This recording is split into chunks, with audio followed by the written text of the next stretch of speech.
Sahana Vavatu Sahana Bhunaktu Sahaviryam Karavavahai Tejasvinavadi Tamastu Mavit Vishabhai. Om Shanti, Shanti, Shanti. Okay, let's share the screen here.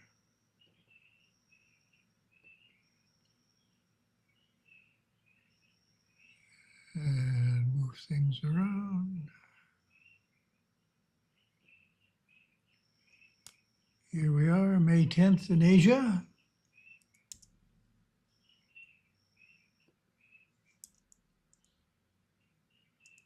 And continuing with Yoga Sutras.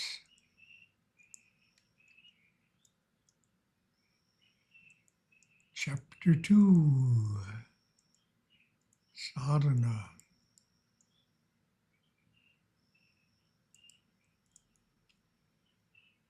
We are all the way up to verse 40.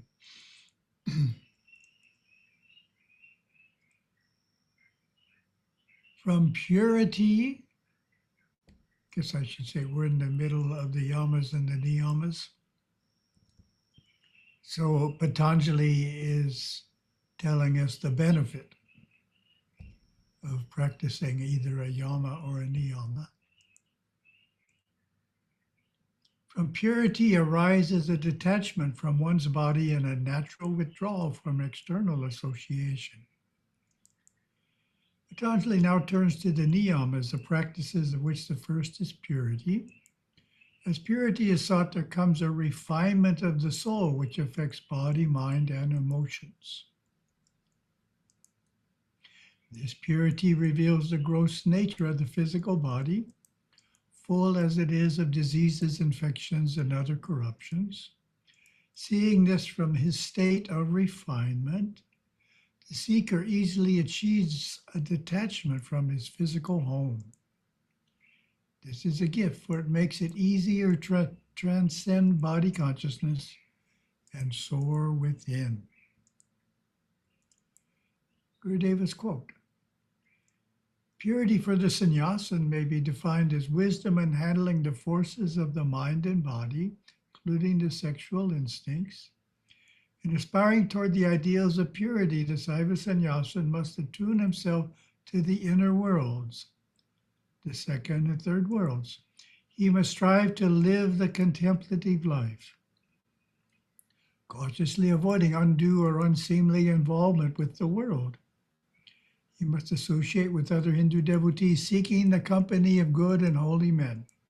He must be pure in his thoughts, never allowing his mind to indulge sexual fantasies. He must speak pure words that reflect the purity of his thought, never using harsh, angered, or indecent language.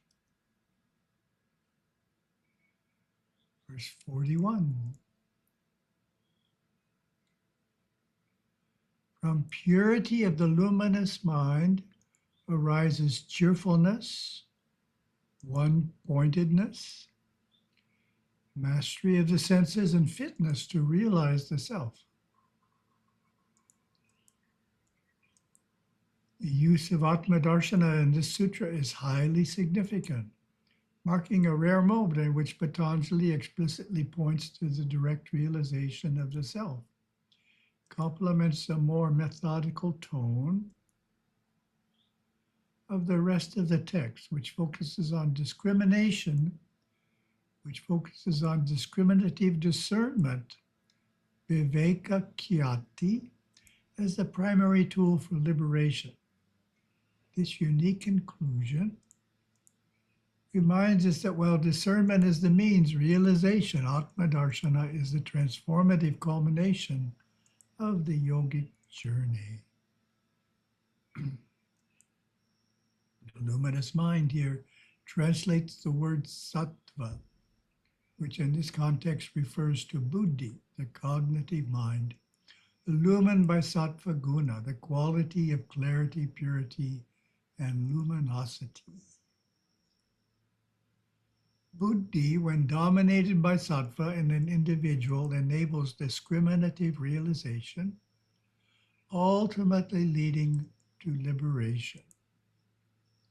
Later in Sutra 3.55, Patanjali explains that liberation becomes possible when the purity of the luminous mind matches the purity of the Purusha, the individual self.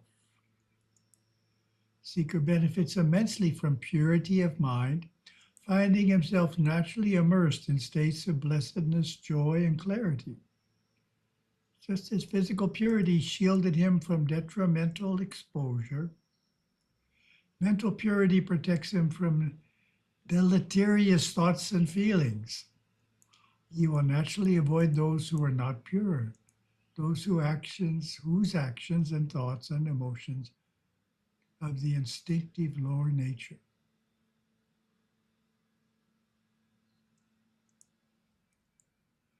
He will avoid such defiling and corrupting associations, seeking to affiliate only with like-minded souls.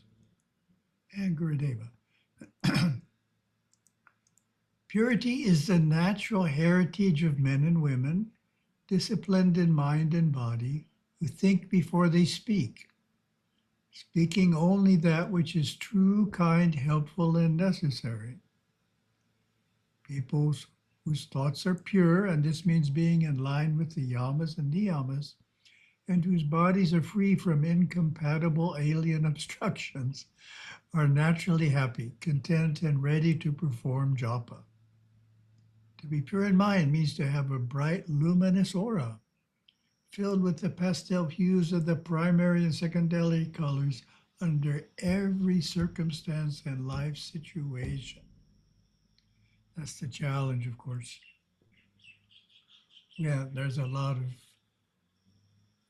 challenging situations going on around us to not have it influence our state of emotions, but want our aura to turn red, which means anger.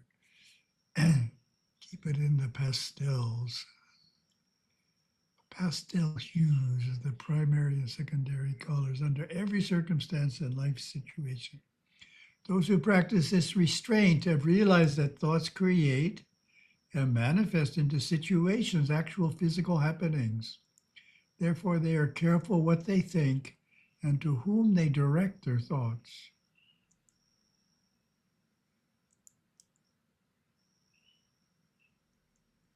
Verse 42. Santosha, contentment. From contentment, unsurpassed happiness is attained. It's interesting. I was once talking to one of the Tamil-speaking monks and mentioned to him it was interesting how much in a telephone call, how often the word Santosha was said. Oh, it's something in Tamil culture, Santosha, Santosha. From contentment, unsurpassed happiness is attained. Contentment is the second niyama. This practice brings great joy into the seeker's life, for he has mastered the skill of acceptance. Acceptance of the good and the not so good that life brings. Acceptance of his karmas as they wash over him. Acceptance of all that Siva has created. Joy, being the nature of the soul, is ever with him.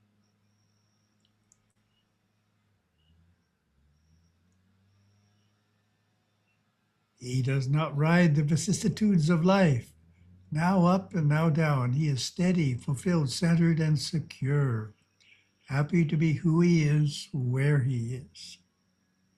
That's nice. Happy to be who he is, where he is.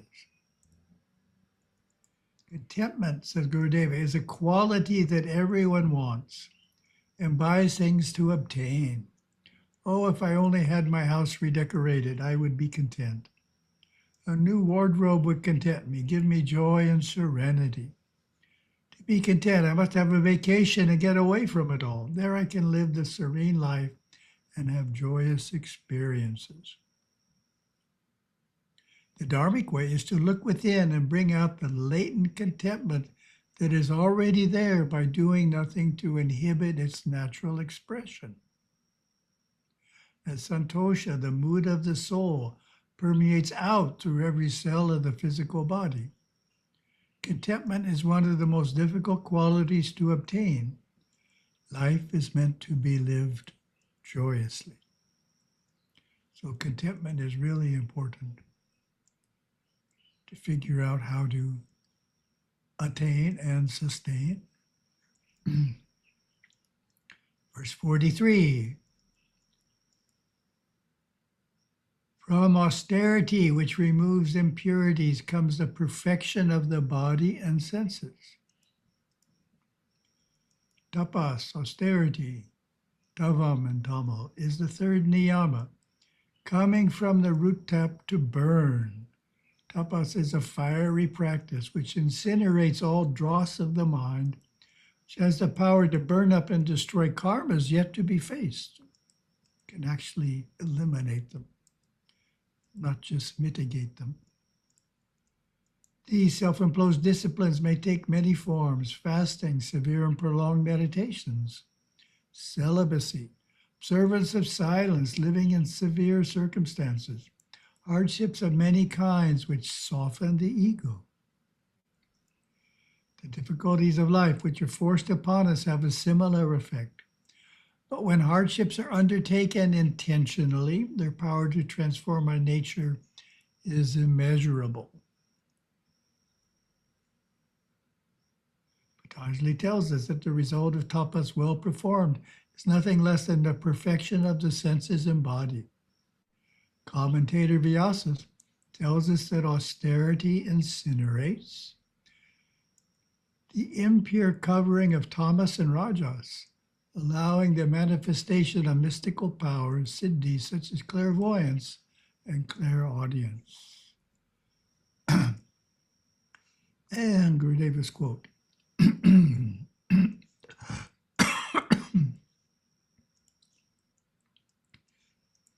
To atone for misdeeds, penance is obligatory. We must quickly mitigate future effects of the causes we have set into action. This is done through such acts as performing 108 prostrations before the god in the temple. Tapas is even more austere. It may come early in a lifetime or later in life, unbidden or provoked by Raja Yoga practices.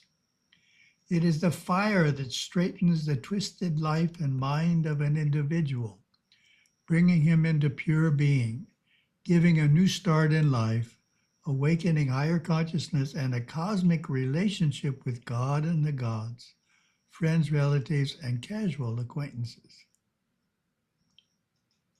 Tapas in Hinduism is sought for, feared, suffered through, and loved. Its pain is greater than the pains of parturition, but in the aftermath is quickly forgotten as the soul in childlike purity shines forth and the joys of rebirth that follow in the new life. Truly, tapas in its fullest form is sought for only by the renunciate under the guidance of a Satguru. But this madness often comes unbidden to anyone on this planet whose dross of misdeeds spills over. The only difference for the Hindu is that he knows what is happening and how it is to be handled, or at least the gurus know, the swamis know, the elders know, the astrologers know. This knowledge is built into the Hindu mind flow as grout is built into a stone wall. I didn't remember that one, as grout is built into a stone wall.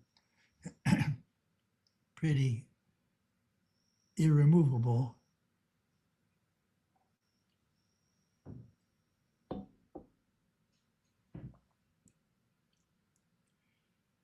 And verse 44. Still in the Niyamas, self-study, swadhyaya, brings communion with one's chosen deity. So that's very interesting. Chosen deity is a translation of Ishta Devata. But it's another theistic aspect of Patanjali. Here he's not just talking about Ishvara, He's talking about one's chosen deity and how to commune with one's chosen deity through self-study, which includes japa, reading about the deity. So theism has popped forth again. Besides delving into one's nature and being for deeper understanding, self-study commonly includes chanting God's name and studying the sacred texts, for these dwell on the inner being of man and his spiritual path. Such practices, it is said, refine the seeker's nature, making it more like that of the divine beings, rishis and siddhas, who can then relate to the seeker from their subtle world. Sahajas often have a deva or mahadeva with whom they relate most intimately. It can be Ganesha, Murugan, or others. In a way, this is their personal divinity, less aloof than Shiva, more accessible. It is considered that the relationship with the Ishta Devata will bring one closer to Shiva, whose grandeur and magnificence can make him seem remote. This allusion by Patanjali gives further evidence of his understanding of the three worlds and their interrelated importance on the yogic path. Along with his crucial references to Ishvara, it shows a strong divergence from the prevailing Sankhya philosophy of his day, which was not theistic.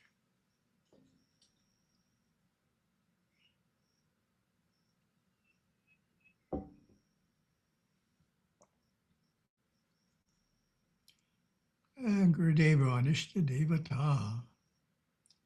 The Hindu traditionally adopts an Ishta Devata. This is a personal deity chosen from the many Hindu gods, often according to the devotee's family background or the feeling of closeness to one form of divine manifestation. It is the unique and all-encompassing nature of Hinduism that one devotee may be worshiping Ganesha, while his friend worships Subramaniam, and yet both honor the other's choice and feel no sense of conflict. The profound understanding and universal acceptance that are unique in Hinduism are reflected in this faculty for accommodating different approaches to the divine, allowing for different names and forms of God to be worshipped side by side within the temple walls. It may even happen that one may adopt a different personal deity through the years according to one's spiritual unfoldment and inner needs. Verse 45. The attainment of samadhi comes from surrender to Ishvara. So surrender to Ishvara is Ishvara Pranidhana, which is one of the niyamas. So that's very direct, right? Patanjali keeps getting more and more direct on this point. This is the third time he's mentioned it. This is the most direct.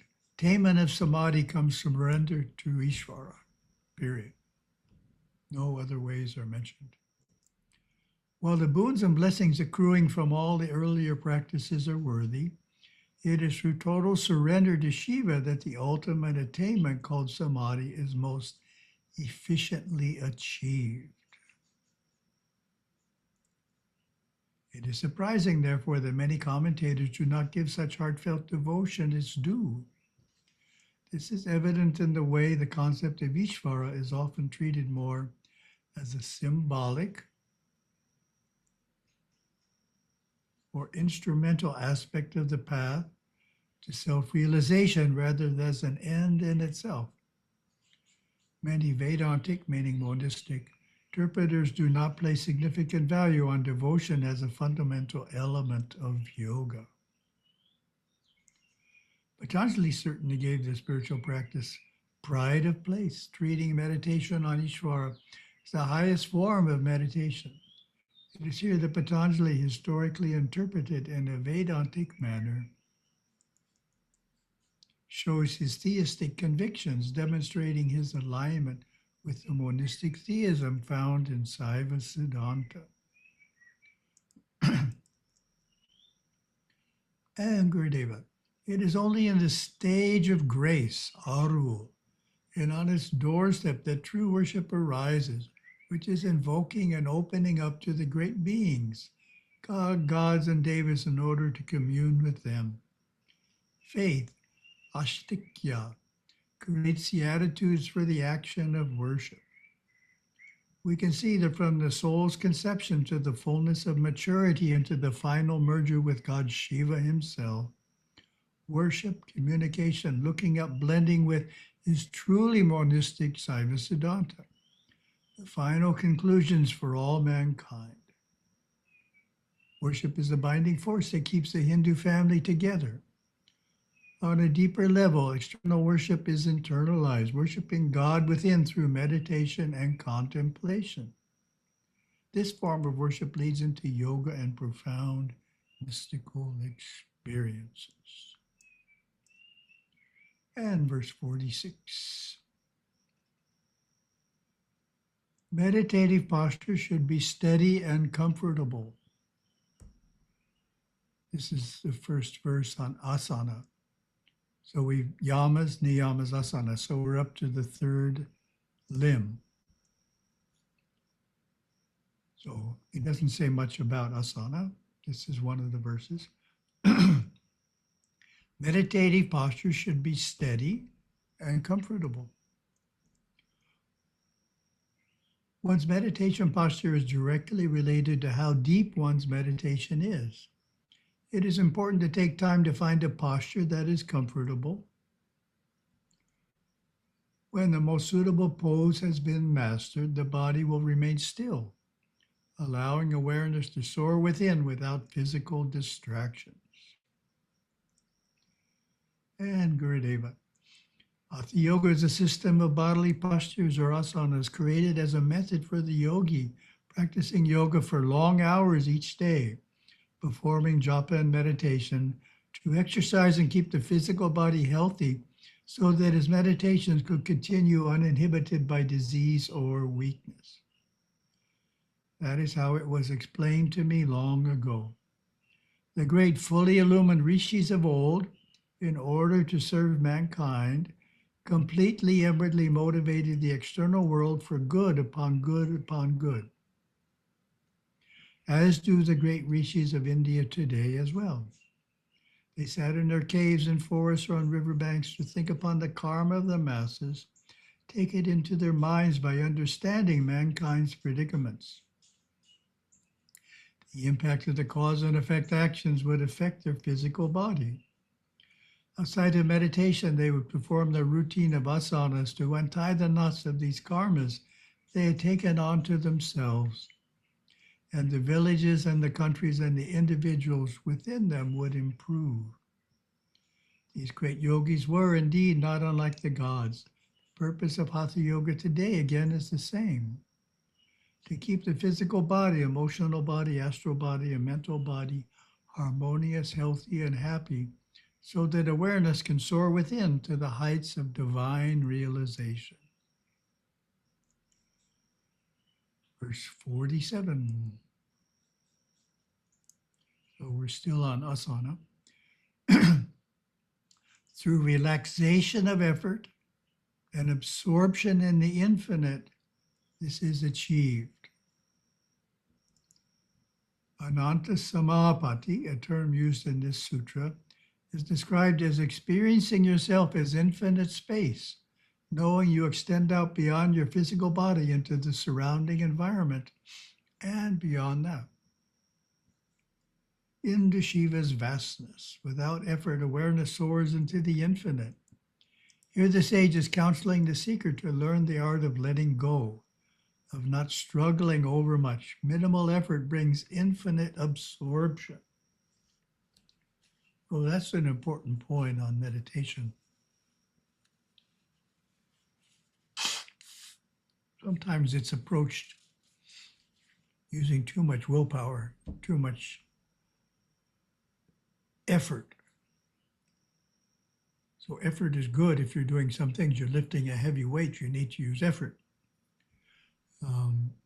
But in this, you need to relax.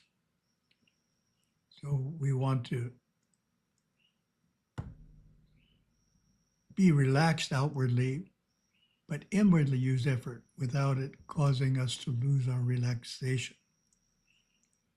And Gurudeva. Now we begin to see the vastness and yet the simplicity of the superconscious mind as awareness flows through it. Nothing is there for awareness to attach to.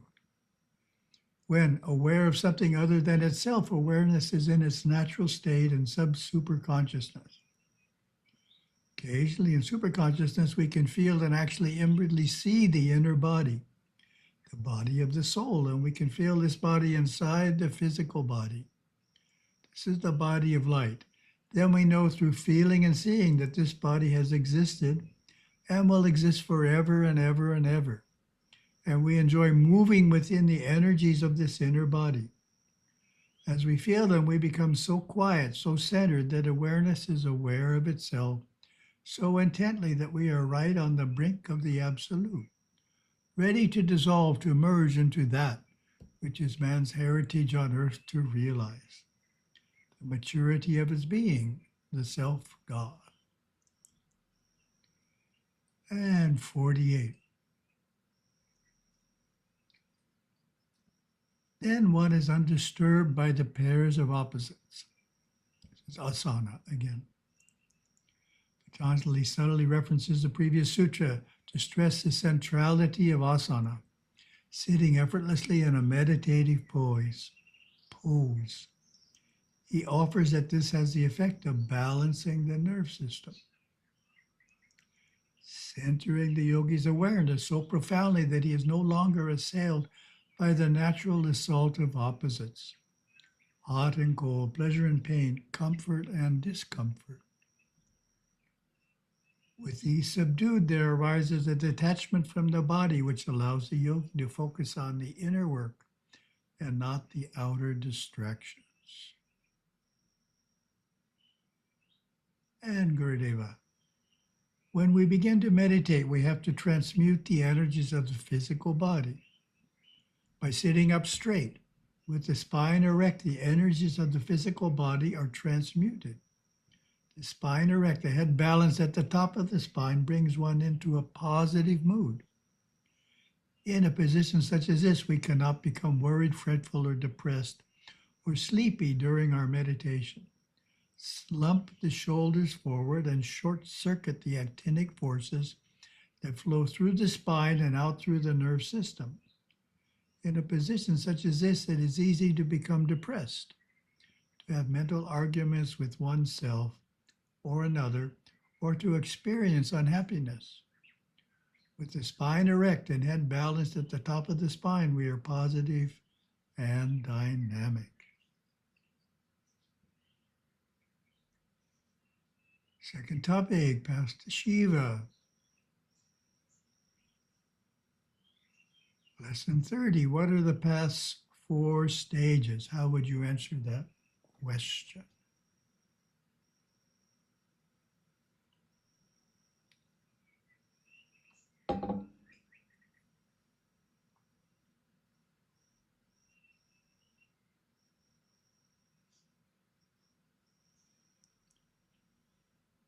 That's an easy one. When created by Lord Shiva, the soul is young and immature. Its process of growing up over many lifetimes happens in 4 stages. This is much like the development of a lotus flower. First, it sends its roots into the pond's mud. Then it grows a stem and leaves that reach the water surface. Finally, it blossoms in the full sun. Yet each previous stage of growth is still there, supporting the flower. Shiva's grace guides this process so that we learn and grow toward the light through experience under the divine law of karma. As the soul progresses through each stage, it becomes less instinctive and more spiritual.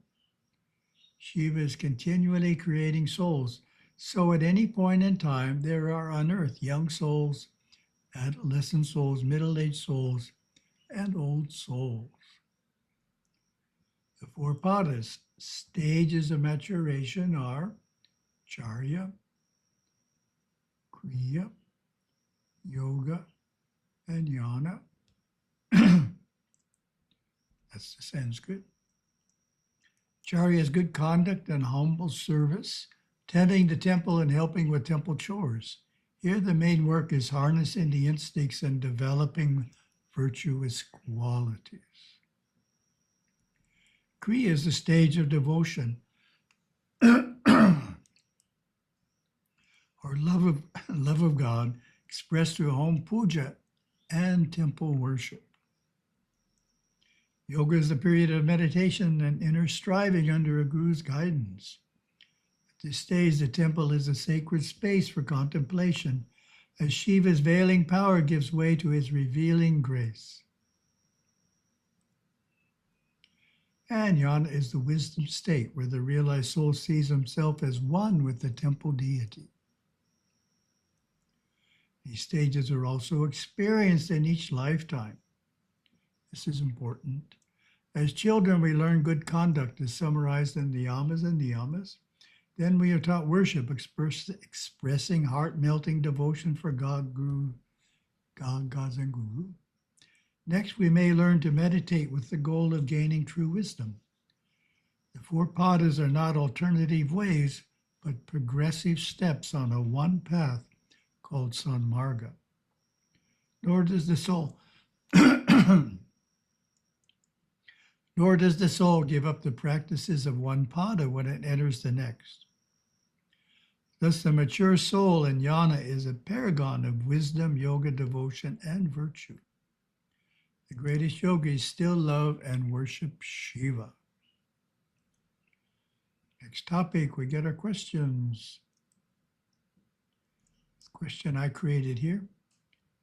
Here are 9 keys to help bring the practice of karma yoga down to earth. Ideals for practicing the yoga of doing. Whether in a formal Siva program, helping out at the temple, performing daily household chores, or tackling tasks at your place of work. What are the 9 keys? How would you answer that question? See how many you can remember. 9 keys for performing karma yoga that we've published.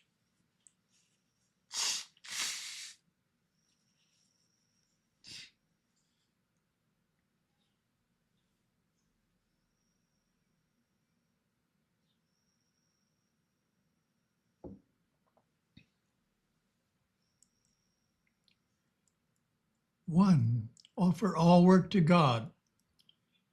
This is before you start the project. A mantra may be chanted verbally or mentally before beginning.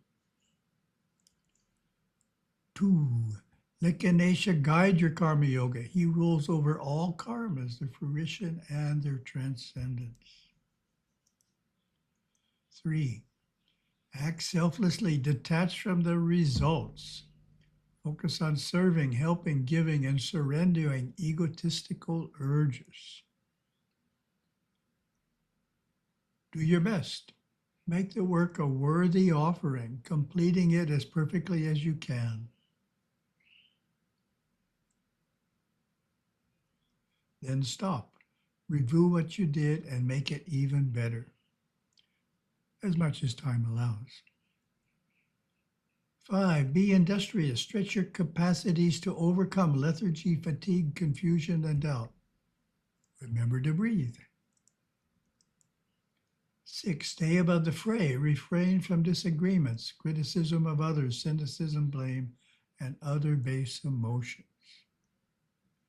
7, stay focused. Be centered in the now, not thinking of other concerns.